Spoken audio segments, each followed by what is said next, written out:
Indian ആയുധപുരയുടെ കരുത്താകട്ടെ അത് ദിനംപ്രതി വർദ്ധിക്കുകയാണ്.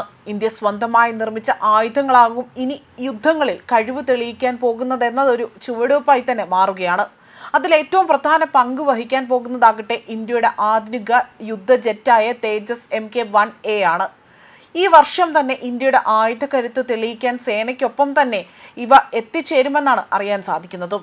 പാകിസ്ഥാനുമായി തന്നെ ഒരു യുദ്ധം ആസന്നമായിരിക്കും. അത് വലിയ ഏറെ പ്രസക്തമാകുന്ന ഒരു കാലഘട്ടത്തിലൂടെയാണ് കടന്നു പോകുന്നത്. അതിൽ തന്നെ HAL ചെയർമാനായ സുനിൽ തന്നെ ചില ഉറപ്പുകളാണ് ഇപ്പോൾ നൽകിയിരിക്കുന്നത്. ഈ ഉറപ്പിന് പിന്നിലാകട്ടെ അമേരിക്കയിലെ GE എയ്റോസ്പേസ് എന്ന സ്ഥാപനത്തിൽ നടത്തിയ സന്ദർശനം ഏറെ പ്രാധാന്യത്തോടു കൂടി തന്നെയാണ് ഇപ്പോൾ ലോകം വീക്ഷിക്കുന്നത്.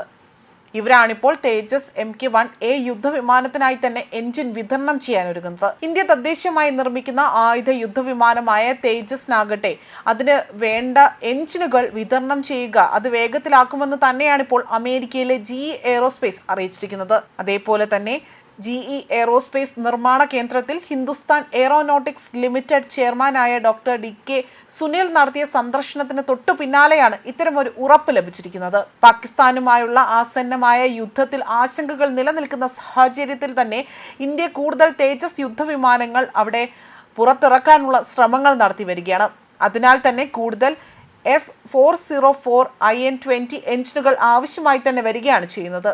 അതിനാൽ തന്നെ HAL ചെയർമാൻ തന്റെ സന്ദർശന വേളയിൽ 180-ൽ പരം F404 IN-20 എഞ്ചിനുകൾ ആവശ്യമാണെന്ന് അറിയിച്ചിരിക്കുകയാണ് ചെയ്യുന്നത്. നേരത്തെ 2021-ൽ ഉറപ്പിച്ച കരാർ അനുസരിച്ചുകൊണ്ട് 99 എഞ്ചിനുകൾക്ക് ഓർഡർ നൽകിയിരുന്നു. ഇപ്പോഴത്തെ സന്ദർശന വേളയിൽ HAL ചെയർമാൻ 113ഓളം തന്നെ F404 IN-20 എഞ്ചിനുകളുടെ പുതിയ ഓർഡർ കൂടി നൽകിയിരിക്കുകയാണ്. ഇതോടുകൂടി തന്നെ തേജസ് MK-1A അതിൻ്റെ ഫ്ലീറ്റിന് ആവശ്യമായ മൊത്തം എഞ്ചിനുകളുടെ എണ്ണം 180 യൂണിറ്റുകളിൽ കൂടുതലായിരിക്കുന്നു എന്നതാണ് റിപ്പോർട്ടുകൾ സൂചിപ്പിക്കുന്നത്. ഇതുവരെ ഇന്ത്യക്ക് GE നൽകിയിരിക്കുന്നത് 65ഓളം F404 IN-20 എഞ്ചിനുകൾ മാത്രമാണ്.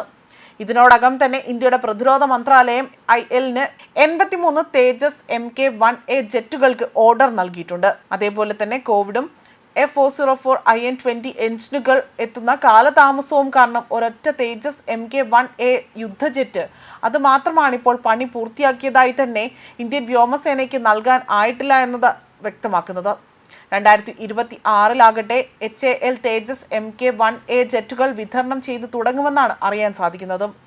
എന്തു തന്നെ ആയാൽ പോലും ആദ്യ ഓർഡർ നൽകിയ 83 തേജസ് ജെറ്റുകൾക്കും ഡിഫൻസ് അക്വിസിഷൻ കൗൺസിൽ അംഗീകരിച്ച അധിക 97 വിമാനങ്ങൾക്കും ആവശ്യമായ എഞ്ചിനുകൾ ഒരു കാലതാമസം കൂടാതെ തന്നെ എത്തിച്ച് നൽകുമെന്ന് തന്നെയാണ് ഇപ്പോൾ കരുതപ്പെടുന്നതും. ന്യൂസ് ഡെസ്ക് കർമ്മ ന്യൂസ്.